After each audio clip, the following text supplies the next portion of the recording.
अस्सलातु वस्सलामु अलैका या रसूल अल्लाह, अस्सलातु वस्सलामु अलैका रहमतुल लिल आलमीन। सवाल कयो आहे फ़क़ीर ज़फ़र अली करमी। उहो तो चए त माण्हू 500 या 1000 रुपए ॾेई चवे थो त ख़त्म शरीफ़ ईसाले सवाब लाइ पढ़ी ॾियो, उहे पैसा खणणु खपनि या न। हिन जो सवाल आहे त ख़त्म शरीफ़ जेको पढ़िबो आहे उन जे एवज़ जेके पैसा मिलनि उहे खणणु खपनि या न। बिस्मिल्लाहिर रहमानिर रहीम।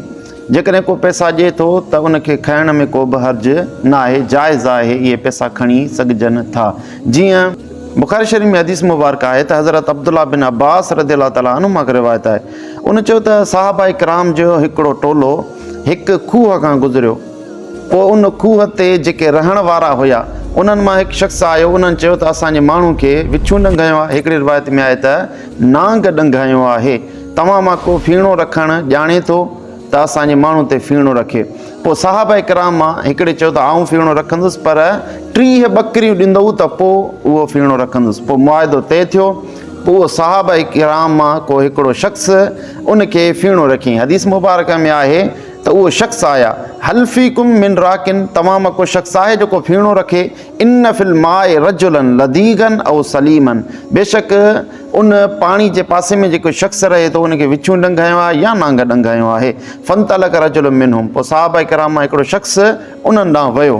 फ़कर बिफ़ातिहतिल किताब अला शाइन, पोइ उन जे मथां सूरत फ़ातिहा यानी अलहम्दु शरीफ़ मां कुझु पढ़ियाई।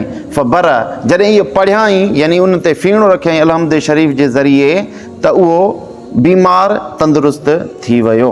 फ़जा बिशाए इला असहाबिही, पोइ उहो आयो पंहिंजे असाबनि। फ़करिहु ज़ालिक, पोइ साहबा इकराम जेके हुया ॿिया साथी संदसि, उन्हनि चयो त असां इहा शइ खाईंदासीं न, उहे ॿकरियूं वग़ैरह असां न वठंदासीं। तूं क़ुर जे बदिले में उजरत वठी आयूं, असां इन मां कुझु बि न खाईंदासीं। फ़क़ालू, पोइ उन्हनि चयो त अख़स्त अला किताबिल्लाहि अजरन, तूं क़ुर जे बदिले में उजरत वरिती आहे यानी मज़दूरी वरिती आहे। हत्ता क़दिमुल मदीनत, पोइ सभु मदीने शरीफ़ में आया। फ़क़ालू या रसूल अल्लाह सल्लल्लाहु अलैहि वसल्लम, उन्हनि अर्ज़ु कयो या रसूल अल्लाह सल्लल्लाहु अलैहि वसल्लम, अख़ज़ अला किताबिल्लाहि अजरन, हिन शख़्स क़ुर जे एवज़ में उजरत वरिती आहे। फ़क़ाल रसूलुल्लाह सल्लल्लाहु अलैहि वसल्लम, महबूबन करीमन सल्लल्लाहु अलैहि वसल्लम फरमायो, इन अहक़ मा अख़ज़्तुम अलैहि अजरन किताबुल्लाह, महबूबन करीमन सल्लल्लाहु अलैहि वसल्लम फरमायो त तव्हां जेका मज़दूरी कयो था उन जे बदिले में उजरत वठो था, उन सभिनी खां बहितर इहो आहे त क़ुर जे एवज़ में अवां उजरत वठो। इन हदीस मुबारक मां मालूम थियो त जेकॾहिं को क़ुर जे एवज़ पैसा वठे थो त जाइज़ आहे। अहिड़े नमूने सां जेको ख़त्मो कयो वेंदो आहे उन में बि जेकॾहिं को अॻ में पैसा थो ॾिए, गोया की उन क़ुर जे एवज़ पैसा थो ॾिए यानी क़ुर ते उजरत आहे, त इन में वठण में को बि हर्ज न आहे। इन मां इहो मसइलो वाज़े थी वियो।